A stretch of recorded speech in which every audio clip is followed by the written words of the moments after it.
Hi there, and welcome back to another Simon Says Farms video. I'm Liz, and I'm here in the goat barn today, and we're going to talk about what you should have in your goat medicine kit.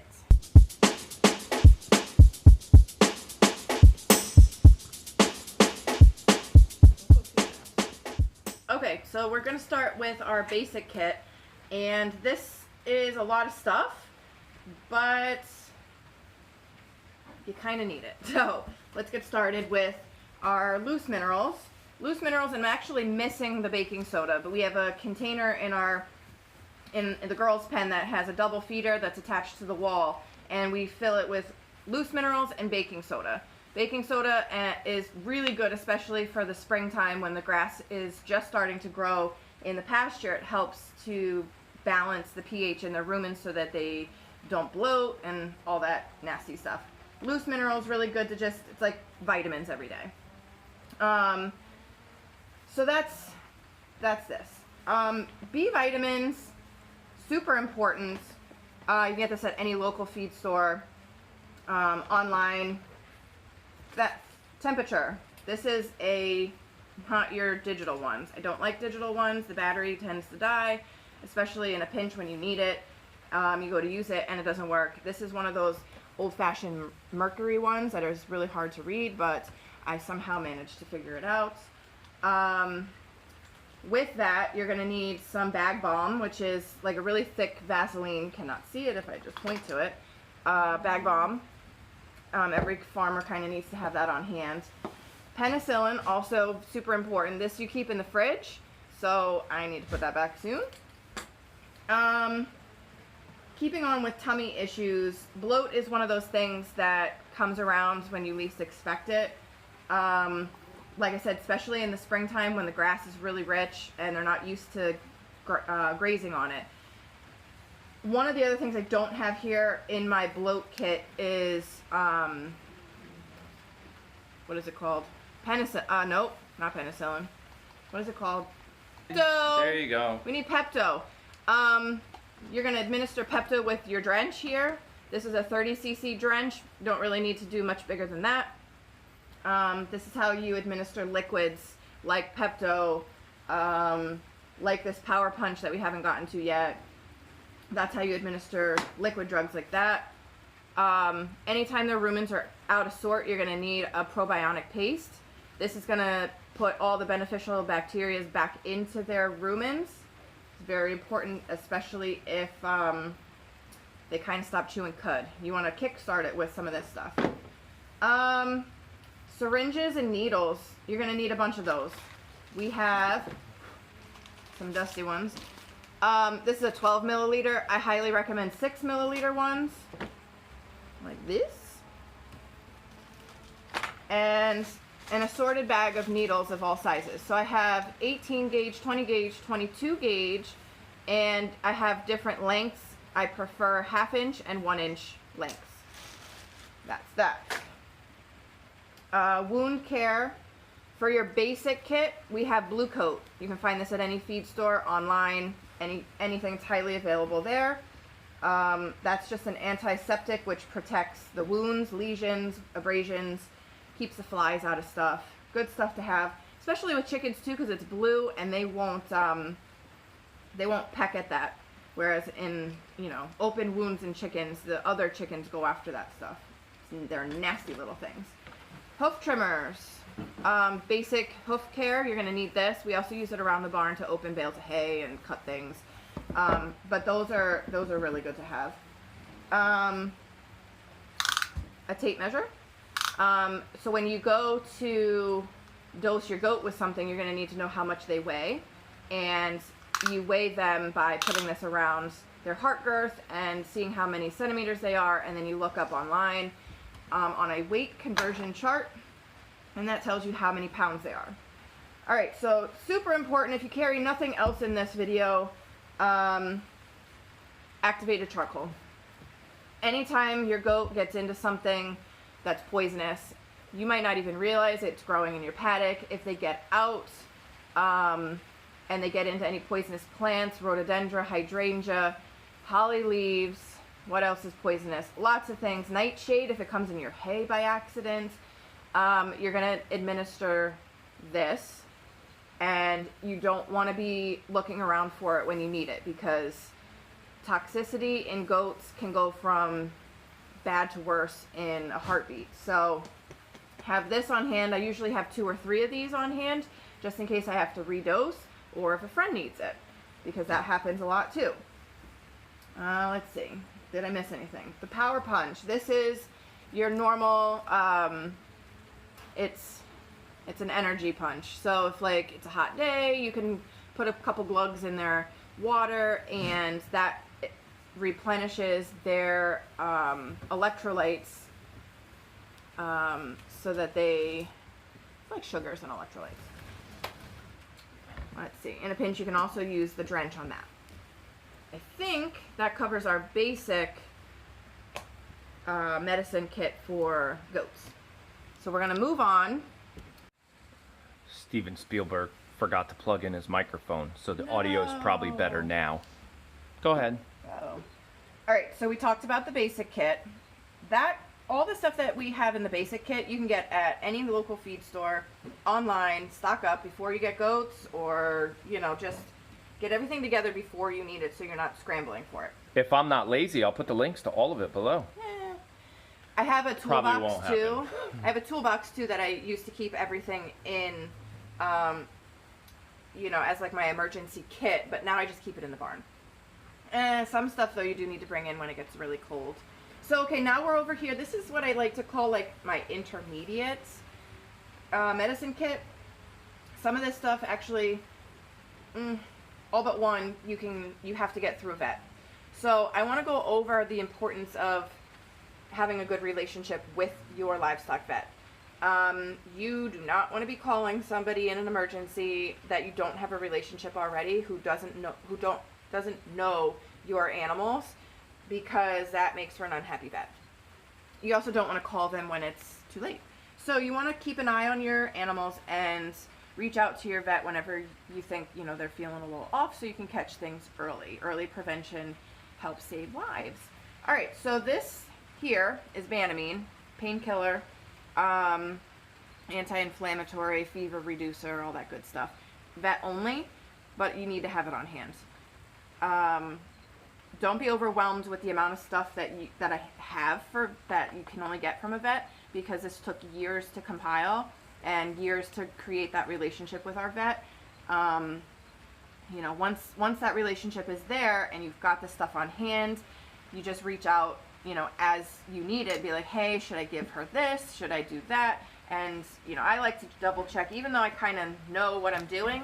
I don't like to assume that I know what I'm doing, because I don't want to hurt anybody unintentionally. So this is it's like an aluminum spray. I literally spray this on, and it like sprays a protective coat on any kind of wounds that is silver. It's like tinfoil on your goat. Tinfoil Band-Aid is the best thing I can say about that. I like that stuff. This is one step higher than that Nutri-Drench that we saw in the basic kit. This is one step higher than that. This is a glucoamino forte, which is, as you can see here, it's dextrose, electrolytes, and amino acids. We use this when the goats are, well, if I've got somebody who's under the weather, it's really hot, this helps replenish all the good stuff that they need to have in their blood to keep them going. And then this kind of belongs in the next section, but I like to have it as my, in kind of like my basic intermediate medicine kit. It's dimethox. It's used for coccidiosis. That's going to be something, and we haven't had a lot of experience with. What are you laughing about? I want to point out something funny we talked about in an old video. Take a look at that label. For chickens, turkeys, and cattle. This is a goat video. Explain. Explain. Quickly, because we did it once before. I'll explain quickly. A lot of it, well, most of this stuff, you're using for goats, which is all off-label. There's no money in goat medicine research, so goat vets, they just kind of fly by the seat of their pants through research and trial and error, and we come up with what the dose should be for goats, because there's no literature research or very limited research on what these medicines do for goats and how much to give them. So yes, a lot of this stuff is off-label, which is why I highly recommend a relationship with your goat vet. Well, let's think about it. What do we eat in the U.S.? Chicken, turkeys, and beef. And pigs. And pigs. So I'm surprised swine have their own category of medicine. But okay, continue. Yeah. Sorry. So I saw that. I thought it was funny. Yeah. So this, well, I would say too that in chickens, coccidiosis is like really prevalent. That's the word. Prevalent. Prevalent. It's there. It's prevalent. very common. Don't ask me how to spell it. You Okay, know. continue. So, especially with young kids, young spring kids,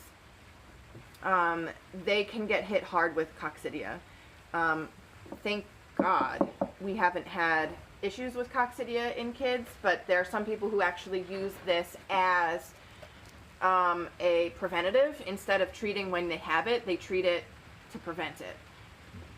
Okay, so we're going to move on to a more specialized category of goat medicine. Okay, so now we are in the section of dewormers. This is something that, again, over time you'll collect. You don't need it from right at the beginning. We have different categories of dewormers because some of them are less powerful, and you start off with them and they work their way up to the more powerful ones. You do not want to start here because you will end up with parasite resistant, or I mean dewormer resistant parasites, which is no bueno. So we have, I'm pretty sure you can get all of these at your local feed store. Some of them are drenches, most of them are drenches, one of them is injectable. This, I'm not even going to go over how much to give of each one because that's going to be I don't know. Worm count related. Yeah, specific to your Consult situation. your vet. Please call your vets. And don't administer dewormers without doing a fecal sample. Like, that's a big no-no as well. So these I like to have on hand because as soon as the fecals come back, I don't want to run back to my vet and have to pick up more medicine. So I have them on hand at all times. Actually, this one is used for those mites too. If you ever have an issue with mites. So it's not just a dewormer, it's like parasite control. Can you just name them all? Okay. So we have Panacure. Yep. We've got Cydectin. We've got Ivermectin and Valbazen. The only thing I want to say about Valbazen is do not give that to your goats if they are pregnant. Ever. Or about to be. We have one more section for when your goat is in milk. What should you have on hand? Let's take a walk. Little music, and we're here. All right, so once your goat is in milk and you've got all your other basic stuff, this is what I would say your basic milk medicine supply kit should look like. I'm sure there's more. We don't keep like mastitis treatment medicine on hand. That I do pick up fresh from the vet every time because the girls just don't get mastitis very often. Again, we're gonna knock on wood. So every time you milk your goat, you're gonna teat dip them with an iodine udder solution, which is this big bottle right here.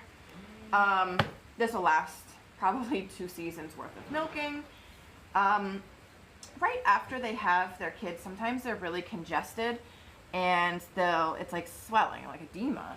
And the mint in this is so powerful, it will clear your sinuses. But it's a lotion, so you put it on their udders, you massage it in, and it really helps to break up that edema and any kind of, sometimes they'll get like milk duct clogs in there, and if you really massage it in there and put this stuff on, I've done this several times just this season with one girl who's a really heavy producer, and this stuff really helps with that. I love having that on hand. My husband hates it because he does not like mint. It's gross. But it works. If you notice you have milk supply issues or you're getting like those stringy, nasty, like thick milk that comes out, if your milk is yellow, any kind of issues with the milk, I like to run a CMT, California Mastitis Kit, and that will give you a good idea if you should call your vet and say, hey, I think we got an issue, and then she can do the same test or he, and they can then treat for mastitis if need be. I'm telling you, I'd make a fortune if I can make that kit with a goat picture on it. Yeah. It's ridiculous. Okay, go ahead. We love goats. I love goats. But yes, so this is what you should have on hand once you start milking, and it's all on a milk stand, which is also something you're going to need for milking. I think that's kind of a broad overview of what you should have in your medicine cabinet for your goats. One thing I forgot to talk about in the basic kit was your CDT shot. You're going to vaccinate this a couple of times a year. You're also going to want to vaccinate for rabies and Bossy if you have. I think you do that for both, whether you're pregnant or not pregnant. But rabies you can't do by yourself because you're not a vet. And Bossy I've just always clustered in when my vet's here doing rabies. So CDT, rabies, and Bossy are the 3 things that we usually have the vet administer once to 4 times a year.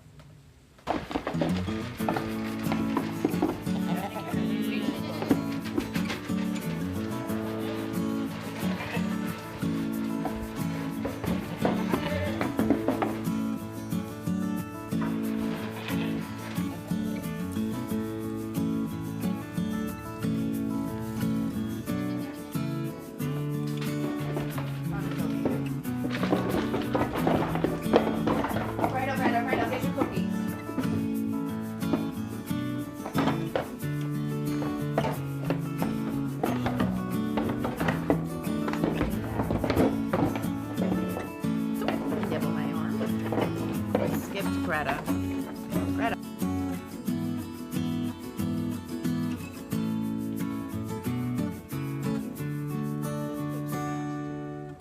So I hope you enjoyed this video. If you have any questions, please leave those in the comment section below. Don't forget to subscribe and hit that bell so that you can get updated as soon as we post more videos. Please join us next time. That's all for now.